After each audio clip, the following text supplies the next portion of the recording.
Thank you, Lord Jesus, sa panibagong araw na pinagkaloob mo sa akin. Ang magising pa ako sa umaga ay isang malaking blessings. At malaking pasasalamat ko ito sa iyo at makakapiling ko pa at napagsisilbihan ng aking mga anak at pamilya. Nakasanayan ko na nga sa pagising ko sa umaga ay inuuna ko muna ang mga gawaing bahay. At ito na nga ang una kong ginawa ay ang i-ready yung lulutuin ko. Ang lulutuin ko nga pala ngayon ay tortang corned beef. Ang niluluto ko nga lang pala is yung mga gustong kainin ng mga anak ko. Pagsasama-samahin lang nga lang natin yan at saka iprito.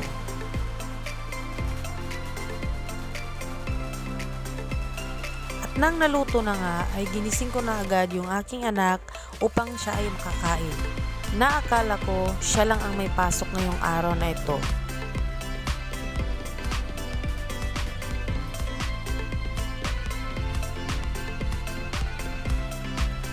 At itong bunsong anak ko lang pala yung ginising ko at inasikaso ko kasi akala ko siya lang talaga ang may pasok. Nagpintuhan na kami muna dito habang siya ay pinakain ko. Tinatanong ko muna siya kung anong ginagawa nila sa school at tinuturuan mo nga pala siyang magsulat at makinig sa kanyang teacher.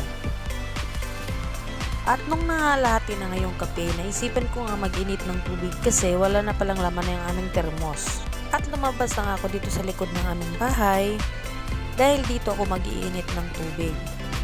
At sinimulan ko na ngang putol-putulin yung kahoy para magkasya sa aking lutuan.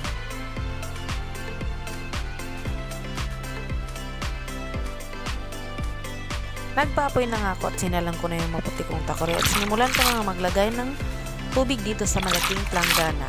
At naghilamos na nga ako para mamaya magbibihis na lang ako.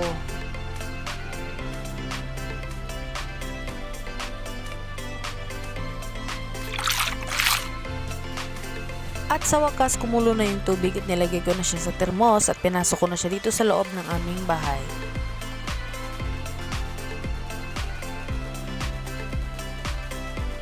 Marunong na rin palang magbihis yung anak ko.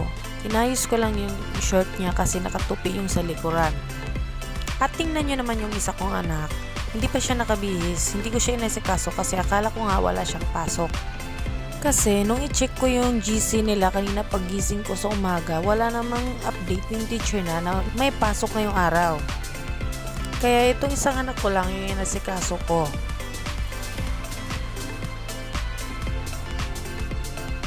Pagkatapos ko ang suotan ng sombrero at jacket yung anak ko, kinuha ko na rin yung bag ko. Sakto naman may nakita kong bag na nakasabit doon at nagnakaw na rin ako ng pamasahe namin.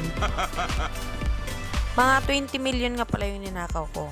Wow! Paalis na nga kami at binuksan ko na nga itong expensive naming pintuan. Lumabas na nga kami ng bahay at kinarga ko nga yung anak ko kasi basa yung daan kasi umuulan dito. So ayun na nga, pagkahatid ko sa isa kong anak, bumalik ako kasi nakita ko may pasok pala yung grade 1 kong anak. Kaya dali-dali ko siyang kinuha sa bahay at hinatid ko siya. At nang tingnan ko nga ang cellphone ko, nakita ko nga na mag-alas 6 na pala, nag-chat yung teacher niya na meron palang pasok at nandun na siya sa kanilang room. At so yun na nga, umuwing pagod at wala sa mood ang person.